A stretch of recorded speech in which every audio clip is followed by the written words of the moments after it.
Hey, it's Clay, and this will be a video chart on ticker symbol AGRX. We will take a look at the 30-minute time frame.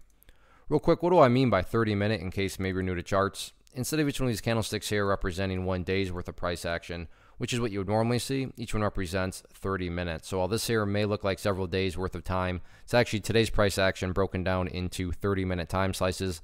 I like to this time frame. I think it's a good job of telling the quote-unquote story of the price, and then makes mapping out where levels of support and resistance a bit easier to see. Did this analysis yesterday, so that's where these the green line here is coming from. This red line is actually from a long time ago, so I'm just going to get that line out of there. But on yesterday's video, yesterday being Monday, things were looking pretty shaky, things were looking pretty sketchy, and then the price really exploded upwards. So a lot of updates, a lot of eyeballs on this one need to be made. First update, though, I'm going to do is just talk about the ideal level of support going forward. I mean, hey, Clay, what would make this chart look the best? That would be if the price can stay above 65 cents, which is, again, represented by that purple line there.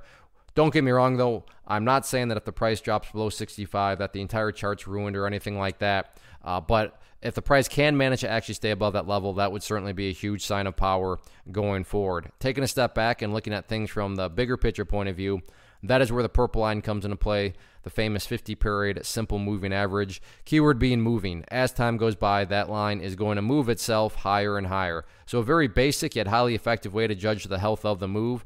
This right here being defined as quote-unquote the move. Just watch that purple line. As long as the price stays above that line, as the line itself moves higher and higher, then the bulls are in full health, the bulls are in full control. However you can best visualize that, that's what's being represented. Again, sure, staying above 65 would be great, but from the grand scheme of it all, as long as the price is above that purple line, the bulls 100% own the chart. What about levels of resistance?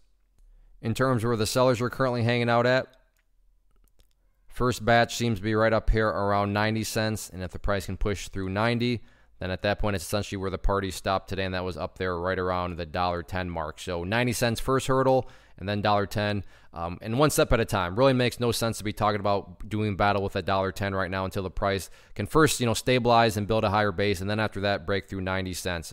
Overall, though, anyway, look at it. Very nice move the past couple of days. Prices building higher bases, and that's what you want to see continue to happen going forward. One of the biggest questions that I get is, hey Clay, how do you find the stocks that you trade? So what I've done is put together a free resource guide where I talk about the tools that I use to locate stocks that I find interesting and think may have potential. So if that sounds like something that could add value to you as a trader, then click on the image that is up on the screen right now and I will email you the guide. The guide itself is very short and to the point, and best part, it's completely free. Thanks for watching the video. Let me know if you have any questions.